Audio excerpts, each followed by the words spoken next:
On this week's show, the Eagle basketball team may have lost in the Sun Belt tournament, but they still made it to the postseason. We'll have highlights. We also take a look at the Eagle baseball team and how things are going, as well as spring football, and we'll also preview the Schenkel Invitational. All that and more as we welcome you inside the Eagle's Nest.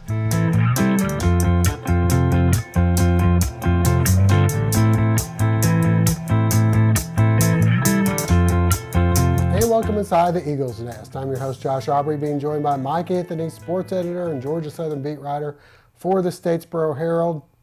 Mike, we still have basketball behind us. This is the last show where we'll be talking hoops primarily, and your trip to New Orleans was quite short, unfortunately. The Eagles run into a red-hot Troy team. The Eagles, we mentioned going into the tournament, had been struggling a bit. Teams have been hitting a lot of threes against them, but when you go up against Troy, who ended up winning the whole thing, and you don't shoot well from three, from field, from free throw line, and they do all three well, you're in for a long night. They lose by 20, but it doesn't take away from a good season, and I guess there'll be one more game that the Eagles will be playing on Wednesday, and we'll be able to have some highlights from that as well. Yeah, definitely a disappointing and short run in the Sun Belt tournament for Georgia Southern. After that 7-0 start, everybody was riding high, but as the rest of the season played out, a few hiccups along the way, and I think it's important now that the season is over or close to over that everybody takes a step back and realizes that this still was a young team. Now, granted, they returned all their starters from last season, but this was still a team that was all underclassmen. You have sophomores contributing, juniors contributing, and the best part about that is for as many strides forward as they made this season, you've got them all coming back next season. That's a big part of why Georgia Southern accepted an invitation into the CBI, the College Basketball Invitational. The administration, the coaching staff decided before the season began that if they didn't make the NCAA tournament, then they wanted to be in a position where they could accept an invitation into some sort of postseason tournament.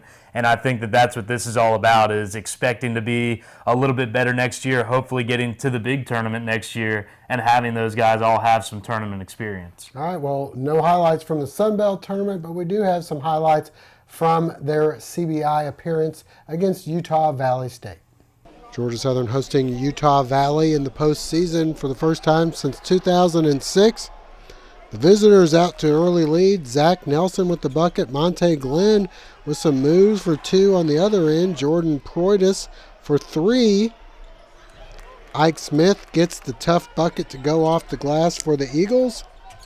Isaac Nielsen on the other end, left open underneath for the easy two. Georgia Southern down by three. And Brandon Randolph gives Utah Valley a 10-point lead. The Eagles try and come back. Glenn with the bucket. Georgia Southern down by 11 at the half. Second half, one bright spot. Mike Hughes reaches the 1,000-point mark. But the story of the game would be the misses for Georgia Southern, shooting just 29% in the game, while the Wolverines would shoot 45%. And Utah Valley goes on to take this one by a final count of 74-49.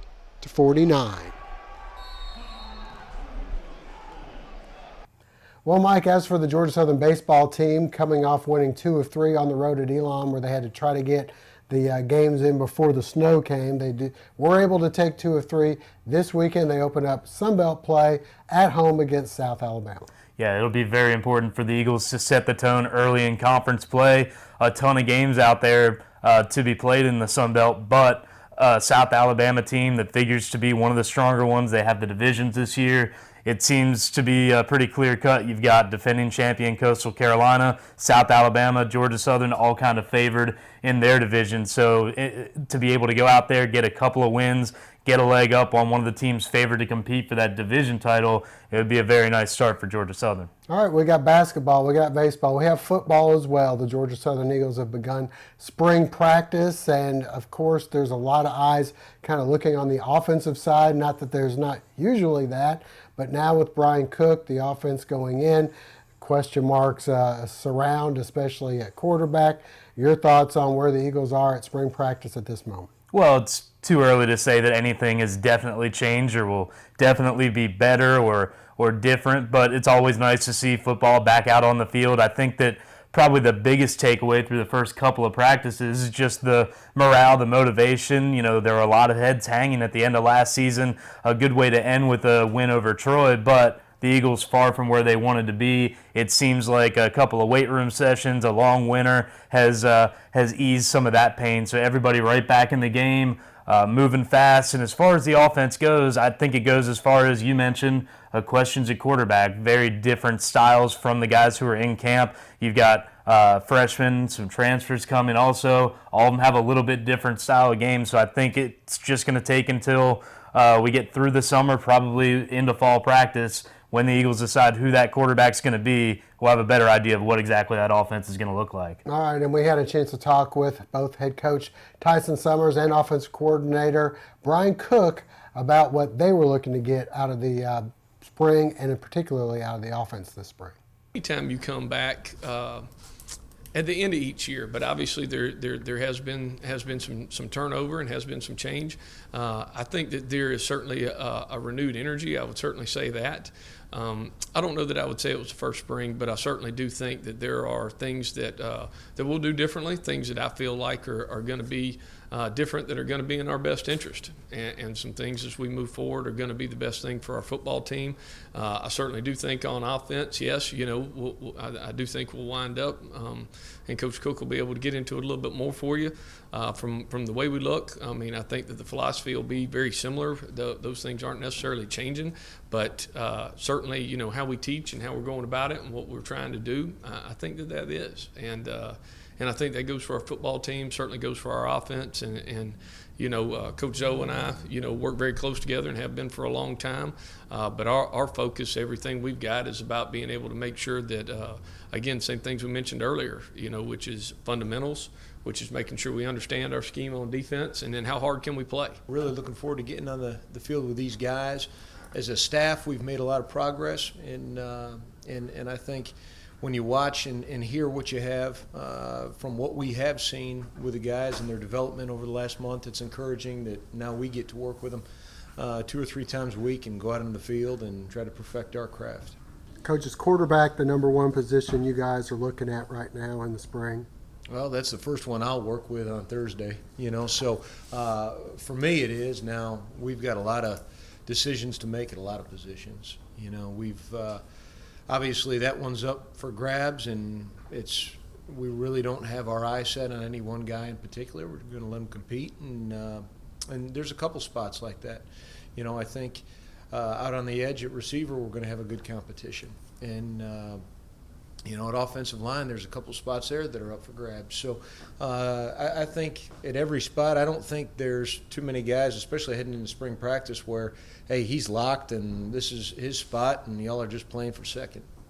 Slot back, is that a position that you've talked to some guys about moving from possibly receiver to, or how's that looking right now? Yeah, I think that'll be a constant fluid process at that position. I think we should have the ability, even not just during spring ball, but whether as we get closer to game weeks, we should be able to move guys between there and receiver and have some versatility. If you just look at the skill set for that position, that's a guy that's got to be, we want him to be good with the ball in his hand, we want him to be a good blocker, and we really want him to win down the field in vertical explosive routes too. So we've got a variety of guys that we think can help us there, and I think that's Miles Campbell is going to start off there at that spot. You can see the production that he's had on film, and you hear great things about what he can do with the ball in his hand. And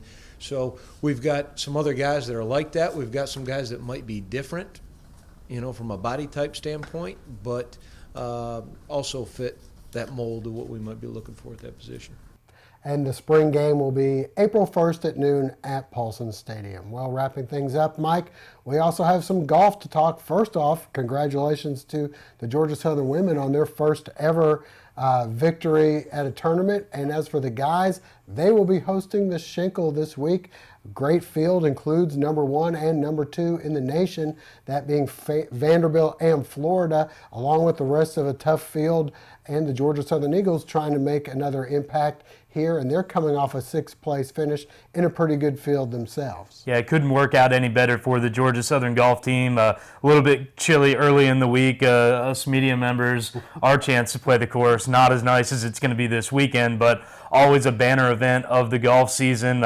You mentioned the talent that comes into town every year. Teams love to play this tournament. They like the course. They like the competition. And more importantly for Georgia Southern, it gives them a chance to kind of rest, sleep in their own bed, playing in a tough tournament that comes at the right time. Only a month left before they've really got to gear up and play their best golf if they want to go into the postseason. We had a chance to talk with Carter Collins about the Schenkel taking place this week. Yeah, the team's been playing at a very high level so far this spring. We played in 3 events and put up good results in all of them.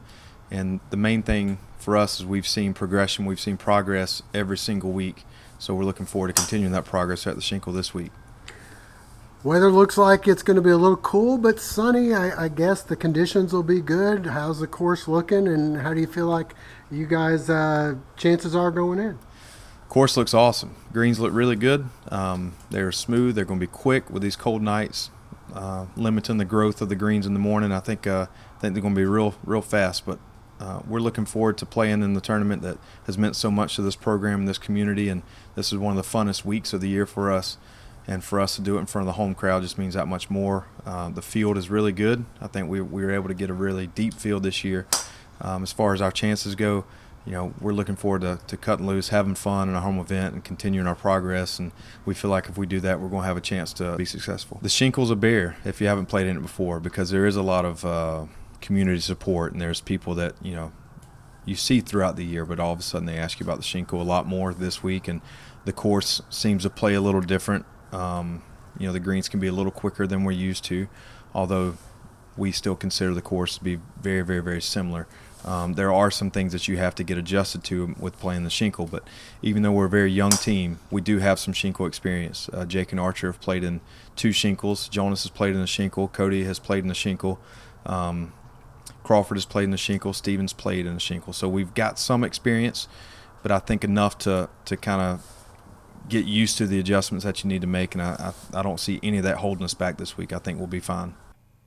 And Mike, before we go, congratulations to the Georgia Southern softball team winning 2 of 3 in their Sun Belt opener against Troy. This weekend coming up, they have ULM on the road. All right, that'll wrap things up for now. For Mike Anthony, I'm Josh Aubrey. Thanks for joining us. Hope to see you again next week.